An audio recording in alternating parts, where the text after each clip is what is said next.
सदगुरु सुखराम जी महाराज ने धन्य हो निर्गुण बोध ग्रंथ भाग 2।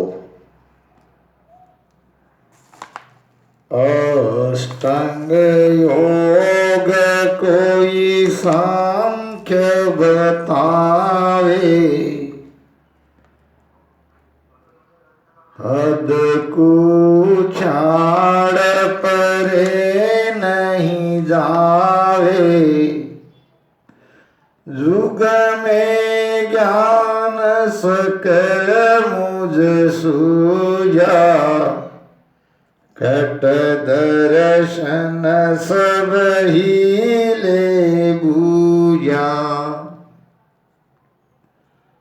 अष्टांग योग कोई सांख्य बतावे, और हद को छाड़ परे नहीं जावे। अष्टांग योग की साधना और सांख्य योग का आधार लेके मोक्ष प्राप्ति नहीं हो सकती। ये हद यानी त्रिकुटी तक है। अब पहले अष्टांग योग क्या है इसके बारे में हम समझेंगे। अष्टांग योग दो प्रकार का है। पहला है पतंजलि वाला अष्टांग योग, जिसमें यम, नियम, आसन, प्राणायाम, प्रत्याहार, धारणा, ध्यान और समाधि, यानी ब्रह्म तक जाने का ये रास्ता है। मगर यहाँ जो महाराज ने अष्टांग योग की बात करी है, वो अष्टांग योग है शरीर के 9 द्वार को बंद करके अनहद की ध्वनि को सुनना। बाएं पैर की एड़ी से गुदा को बंद करते हैं, दाहिना पैर ब्रह्म स्थान पर रखते हैं, दोनों अंगूठे दोनों कान में रखते हैं और दोनों हाथ की उंगलियां चारों दोनों आंख पर रखते हैं। मुख को दोनों होठ से बंद कर लेते हैं और नाक से श्वासा ब्रह्मांड में चढ़ाते हैं और फिर धीरे धीरे अनहद की ध्वनि सुनने में मन को लगाते हैं।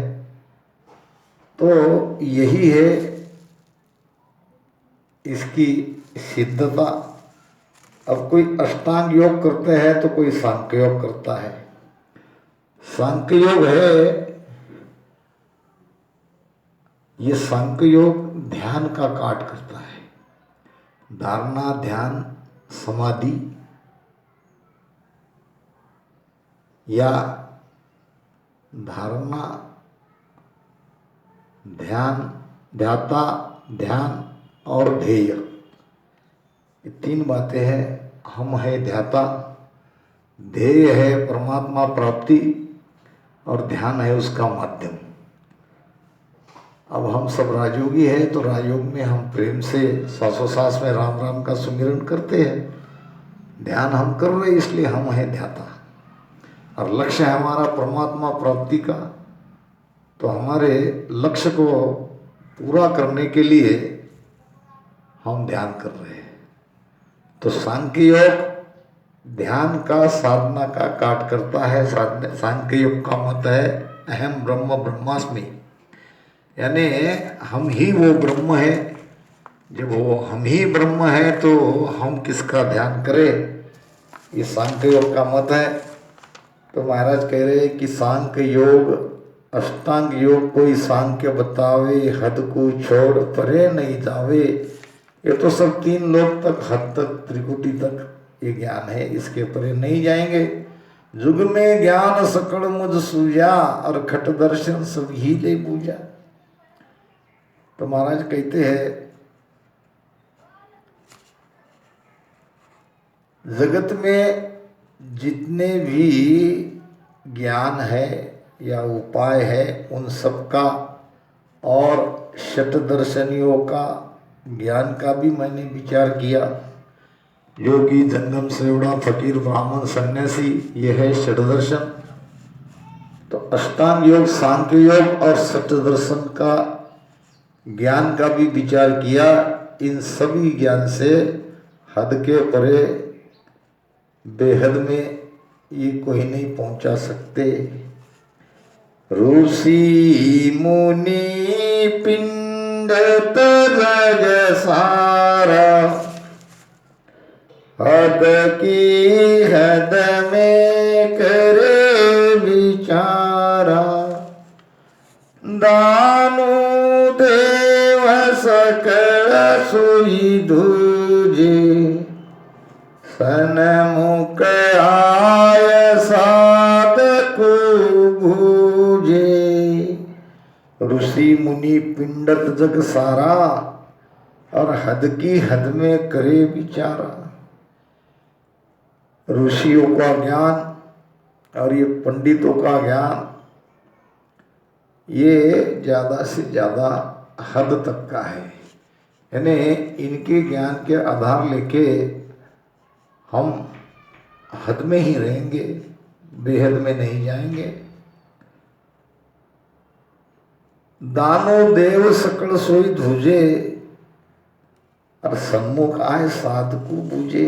ये दानो देवता ये सभी काल से डरते हैं, धूजते हैं काल से, और ब्रह्मज्ञानी के सम्मुख आकर ब्रह्म का भेद पूछते हैं। यानी ब्रह्म का भेद संतों के पास है, बाकी ये ऋषि मुनि पंडितों के पास ये ज्ञान नहीं है। हद में काल निरंतर लूटे,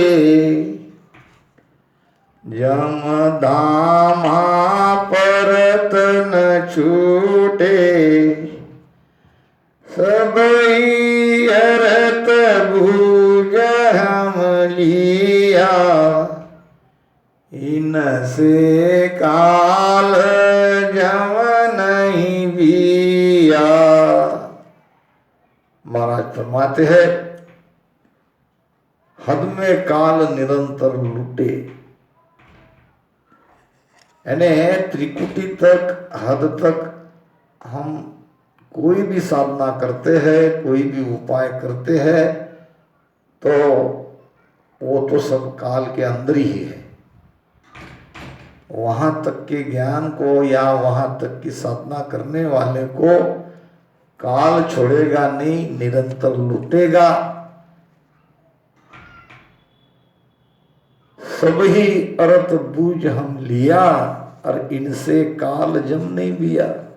महाराज फरमाते हैं कि हद के सारे ज्ञान का अर्थ मैंने समझ लिया, देख लिया, अब उसको परख भी लिया। यहाँ तक कि साधन उपायों से काल क्या, काल के दूध भी नहीं डरते। तो ये उपाय करके क्या फायदा। धर्मी ध्यान धर्म लग लूटे, सुर गुण शरण हंस नहीं छूटे। मैं बूझत हूँ यही विचारा, किस विद हंस जाम हुए न्यारा। महाराज फरमा रहे हैं निर्गुण बोध के ग्रंथ के भीतर अंदर, धरणी ध्यान यानी क्या। धरणी यानी ध्यान, यानी ध्यान धारण करना। वैसे धरणी तो हमारी नाभि है। अब नाभि से ही श्वासोश्वास की उत्पत्ति है, और श्वासोश्वास में ध्यान करने वाले बहुत सारे पंथ हैं, बहुत सारे मार्ग हैं। तो महाराज फरमा रहे हैं कि किसी भी प्रकार का ध्यान करो। संसार में ध्यान की 112 प्रकार की विधियां है, तो कम नहीं है। चाहे कितना भी धर्म पुण्य करो, सबको काल लुटेगा। सगुण साकार की भक्ति यानी मूर्ति पूजा, अवतार, देवी देवता, वीर का शरणा लेने वाले भी काल से नहीं छूट सकते। अब मैं जो पूछ रहा हूं इसका विचार पूर्वक जवाब दो। किसको पूछ रहे हैं? पंडितों को, ज्ञानियों को। महाराज पूछ रहे हैं, मैं बूझत हूं यही विचारा, किस विध हंस जम हुए न्यारा। तो हंस काल से कैसे अलग हो सकेगा? जो काल ने घेरा बना के इस जीव को अपने बंधन में बांधा है, उस बंधन से मुक्त कैसे होगा? आवागमन बोर नहीं आवे, ये मुझको कोई ज्ञान बतावे। सरगुण भगत बिसन को साजे, तब लग काल शीस पर गाजे। महाराज फरमाते हैं, आवागमन बोर नहीं आवे, और यह मुझको कोई ज्ञान बतावे। कोई मुझे यह ज्ञान तो बताओ जिसे धारण करने से जीव का आवागमन मिट जाएगा। सगुण साकार की भक्ति से वैकुंठ में जाओगे, जहां भगवान विष्णु विराजमान है। अब वैकुंठ भी तो काल के अंदर ही है, वैकुंठ में तो काल गर्जना कर रहा है। जब काल भगवान विष्णु को नहीं छोड़ेगा तो उनके भक्त कैसे बच सकते हैं? सांख्य जोग कोई रहे समाई, नेह चे कालन माने काई। जोग साज जम कोई जीते, नेह चे काल कर्म नहीं बीते। महाराज फरमा रहे हैं, सांख्य योग कोई रहे समाई, कोई सांख्य मत को धारण कर ध्यान छोड़कर बैठा है। अहम ब्रह्मो ब्रह्मास्मि, मैं ही ब्रह्म हूँ, ये समझ के बैठा है। यानी मन से ये मत ज्ञान है, मन से स्वयं को ब्रह्म समझ लेना, ये मत ज्ञान तो है। वैसे हम ब्रह्म है, इसमें कोई संशय नहीं। मगर जब जीव भाव में आए तो ब्रह्म के स्वरूप को पूरी तरह से हम भूल चुके हैं। और वापस स्वरूप में मिल जाना, स्वरूप का ज्ञान होना, यही तो इस विषय का अर्थ है। निर्गुण बोध ग्रंथ। हम भूले हुए हैं, हम भटके हुए हैं, हम जीव भाव में आए, वापस हम ब्रह्म में जाना चाहते हैं। तो ज्ञान से तो हम सभी मान के बैठे हैं, समझ लिए कि हम ब्रह्म है। मगर ब्रह्म है समझने में और ब्रह्म होने में बड़ा अंतर है। ऐसे बहुत ज्ञानी संसार में है। ये सांख्य योगी मन से ही स्वयं को ब्रह्म समझ बैठे हैं और साधना का मार्ग उन्होंने छोड़ दिया है। तो उसे यमराज निश्चय मारेगा, छोड़ेगा नहीं।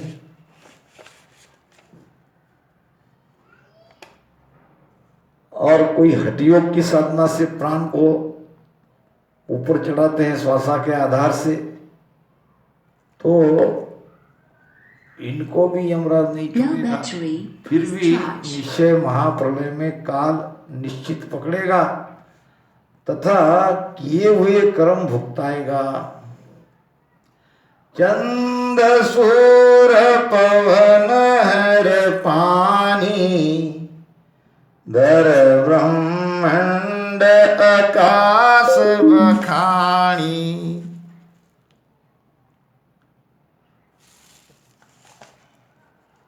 तीनों देव शगत ने खावे, जम जोगी के पास न आवे। अब यहाँ जोगी शब्द आ रहा है। जोगी का अर्थ है सत्सबद के साथ पीछम के रास्ते से रीढ़ की हड्डी से ऊपर चढ़ने वाला, अपने प्राण को ऊपर चढ़ाने वाला। तो ये काल, चंद्रमा और सूरज, चंद सूर्य पवन और पानी, धर ब्रह्मांड लग आकाश बखानी, ये पांच तत्व चंद्र सूर्य सभी मिटने वाले हैं, सबको काल खाने वाला है। ये तीनों जो देवता है, ब्रह्मा विष्णु महेश, तीनों देव शक्ति ने खावे। और ये मात शक्ति, तीन गुण और शक्ति या तीन देवता और शक्ति, इनको भी काल खाएगा। काल केवल योगी को, यानी जिसके घट में सत्सबद नियंचर है, जो सत्सबद नियंचर के साथ सुरती को, मन को, प्राण को रीढ़ की हड्डी से ऊपर चढ़ाता है, उसे काल नहीं खाएगा, वो काल से बचेगा। कि सुख राम संत जन सारा, ब्रह्म जोग का बेवनियारा। ब्रह्म जोग साधो तुम भाई, आवागमन मिटे दुखदाई। महाराज फरमाते हैं कि सुखराम सुनो संत सारा, और ब्रह्म जोग का भेव नियारा। ये ब्रह्म में मिलने वाला योग न्यारा है। ब्रह्म तक पहुंचाने वाली साधना, ब्रह्म तक पहुंचाने वाला भेद, इन सभी से न्यारा है। सांख्य योग, अष्टांग योग, नवोदया भक्ति या पवन योग, या ये जो जोगी जंगम सेवड़ा ब्राह्मण फकीर सन्यासी है, इन शतदर्शिनियों से भी अलग है। ब्रह्म जोग साजो तुम भाई, आप ब्रह्म योग की साधना करो। ब्रह्म योग कहते ही ईड़ा पिंगला सुकमणा का ध्यान, ईड़ा और पिंगला लय करके सुकमणा से, जो रीढ़ की हड्डी के अंदर से त्रिकुटी 10वें द्वार तक जाती है, सुकमणा को खोल के सुकमणा के रास्ते से प्राण शक्ति को ऊपर ले जाओ। ये है ब्रह्म योग की साधना। और ब्रह्म योग साधन करने की बात महाराज हमें सबको कह रहे हैं। ब्रह्म जोग साजो तुम भाई, और आवागमन मिटे दुखदाई। जो ये आवागमन है, जो बड़ा दुखदाई है, जन्मना और मरना, ये दोनों जीव के लिए दुखदाई है। अब इसको अगर मिटाना है, बार बार जन्म नहीं लेना है, बार बार नहीं मरना है, तो इस ब्रह्म योग की साधना करो, इस राजयोग की साधना करो।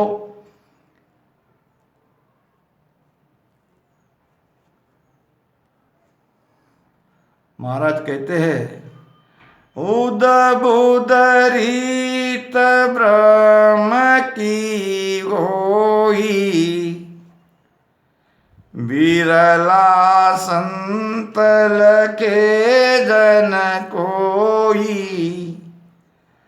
सांख्य जोग नवद्या सुन्यारा, मन पवना सुपरे विचारा। ब्रह्म जोग साधो तुम भाई। महाराज कहते हैं कि ये ब्रह्म योग की साधना कैसी है, तो ये उद्बुद्ध है। उद्बुद्ध क्या है, पहले इसे समझे। उद्बुद्ध का अर्थ है गेबाऊ, गुप्त, पता नहीं चलता कैसे सूरज शब्द का योग बनता है। हम तो केवल सांस उसास में प्रेम से राम राम ही करते हैं, मगर ये उद्भुत रीति से गुप्त तरीके से ये सत्सबद नयनचर हमारे घट में प्रकटता है। 4 प्रकार की खानी है। एक तो इंडज, दूसरी पिंडज और तीसरी अंकुर और चौथी है उद्बीज। अब ये उद्बीज खानी को थोड़ा समझे, बाकी 3 खानी का तो बीज जगत में है मगर उद्भुत खानी में जो जीव आते हैं उसका बीज नहीं है, यानी मेल फीमेल से वो पैदा नहीं होता है। जैसे कि हमारे सिर में माथे में जो जुआ पड़ती है वो जुएँ उद्भुत खानी के है, या हमारे दही के अंदर जो बैक्टीरियाज है वो भी उद्भुत खानी है। तो ये उद्भुत रीत है, हमको केवल सांस उश्वास में प्रेम से भजन करना है। उद्भुत रीत ब्रह्म की हुई, बिरला संतल के जन कोई। इस रीति से ब्रह्म को कोई बिरले ही लगते हैं। सांख्य योग नवद्यासु न्यारा, मन पवनासु परे विचारा। ये योग सांख्य योग से, नवद्या भक्ति से अलग है, ये मन पवन से अलग है। इसमें मन पवना का कामन कोई, कुदरत कला प्रगटे सोई। ये कुदरत कला प्रगटती है। कुदरत यानी शक्ति, ताकत, कला यानी होशियारी। हमारे भीतर में जो सोई हुई शक्ति है, जिसको कुंडलनी शक्ति कहते हैं, वो शक्ति इस सांस उश्वास के भेद से जगती है। और एक बार वो जग जाए तो वो रीढ़ की हड्डी से सीधे 10वें द्वार तक जाती है। रीढ़ की हड्डी के सारे चक्र को खोलती है, सारा रास्ता हमारा खोल देती है। और उस रास्ते से धीरे धीरे भजन करते करते हम हमारी प्राण ऊर्जा को आगे चढ़ाते रहते हैं। यही है ब्रह्म योग, यही है राजयोग। ब्रह्म जोग सोई जन साजे, उबे आंक रसना लिव गाजे। सहजा सजे ध्यान धुन सारा, रटना नाम जिव्या विस्तारा।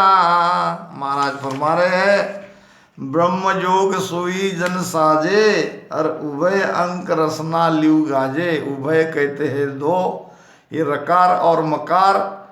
इस रकार मकार को रचना से अगर कोई रटन करते रहेगा, फिर सद्गुरु मेहर से उनका ये ब्रह्म योग सज जाएगा। सहजा सजे ध्यान धुन तारा, सहज में वो ध्यान लगता है। ध्यान लगने के बाद वो शब्द की धुनी ही सुनाई देती है, और ये सब सहज में होता है। इसके लिए कोई अवडंबर की ज़रूरत नहीं, घर का त्याग करने की ज़रूरत नहीं है। घर का घर में रह के भी आराम से पारिवारिक जिम्मेदारियां पार करते करते हम इस योग को पूरा कर सकते हैं। तो ये सब नाम का रटन करने से धीरे धीरे सारी उपलब्धियां आनी शुरू होती है। इन्हीं शब्दों के साथ यहाँ वाणी जी को विश्राम देते हैं। अगली वाणी जी हमारे तीसरे भाग में आपको सुनने की मिलेगी। तो ये पूरा निर्गुण बोध ग्रंथ का अर्थ यहाँ पे आपके लिए समझाया जाएगा। मेरे अपने अनुभव से जैसे सद्गुरु की मुझ पर कृपा हुई है, उसके आधार से मैं समझाने का प्रयास आपको कर रहा हूँ, आप तक ये ज्ञान पहुँचा रहा हूँ। राम राम।